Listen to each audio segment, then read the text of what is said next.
কস্তুরী হান্নানা এখান খাজুর গাছের নাম, যাকে ধরিয়ে খুদবা দিত রসুলে আকরাম।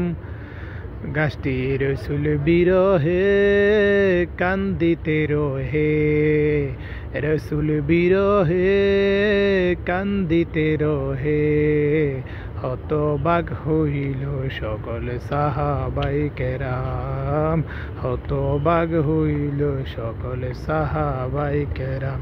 তোমরা আর শুনবানি সুন্দর কাহিনী, আর শুনবানি সুন্দর কাহিনী। জান্নাতের ওই রুমে রুমে লেখা নবীর নাম, জান্নাতের ওই রুমে রুমে লেখা নবীর নাম। রহমতে আলম নূরে মুজাসসাদ, রহমতে আলম নূরে মুজাসসাদ। সাহাবাই কেরাম, সাহাবাই কেরাম সব আতর লাগায় ওই নবীজির ঘাড়।